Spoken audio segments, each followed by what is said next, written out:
ഹൈക്കോടതിയിൽ നിന്നാണ്. ഡോക്ടർ വന്ദനാദാസിന്റെ കൊലപാതക കേസ് പ്രതി സന്ദീപിന്റെ വിടുതൽ ഹർജി ഹൈക്കോടതി തള്ളിയെന്ന പ്രധാനപ്പെട്ട വാർത്തയാണ് വരുന്നത്.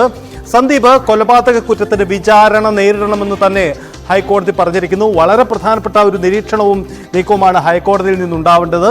വിടുതൽ ഹർജിയായിരുന്നു സന്ദീപ് നേരത്തെ കോടതിയിൽ നൽകിയത്. പക്ഷേ അത് കോടതി തള്ളുന്നു. ഡോക്ടർ വന്ദനാദാസ് കൊലപാതകത്തിൽ പ്രതി സന്ദീപ് കൊലപാതക കുറ്റത്തിന് വിചാരണ നേരിടണമെന്നതാണ് പ്രധാനപ്പെട്ട നീക്കം. അതായത് കൊലപാതക കുറ്റം നിലനിൽക്കും എന്ന് തന്നെയാണ് കോടതി നടത്തിയിരിക്കുന്ന നിരീക്ഷണം. നമുക്കറിയാം, കേരളം ഏറെ ചർച്ച ചെയ്തതാണ് ഡോക്ടർ വന്ദനാദാസിന്റെ കൊലപാതകം. ആശുപത്രിയിൽ ജോലി ചെയ്തുകൊണ്ടിരിക്കെ ഡോക്ടറെ വന്ന് കുത്തിക്കൊന്ന പ്രതിയാണ് സന്ദീപ്. കേരളം ഏറെ ചർച്ച ചെയ്യപ്പെട്ടതാണ്. അതുമായി ബന്ധപ്പെട്ട് പിന്നീട് വലിയ രാഷ്ട്രീയ നീക്കങ്ങൾക്കൊക്കെ ഇടവച്ചതാണ്. Advocate C N Prakash നമുക്കൊപ്പമുണ്ട്. Advocate C N Prakash, എന്താണ് കോടതി വന്ദനാദാസ് കേസുമായി ബന്ധപ്പെട്ട് നടത്തിയ നിരീക്ഷണം? ഇന്ന് ഇതുമായി ബന്ധപ്പെട്ട ഉത്തരവ് മാത്രമാണ് പുറത്തു വന്നിട്ടുള്ളത്. ഡോക്ടർ വന്ദനാദാസിന്റെ നേരത്തെ സജിത്ത് സൂചിപ്പിച്ച പോലെ തന്നെ കേരള സമൂഹം ഞെട്ടലോടെ വീക്ഷിച്ച ഒരു സംഭവമായിരുന്നു വന്ദനാദാസിന്റെ കൊലപാതകം.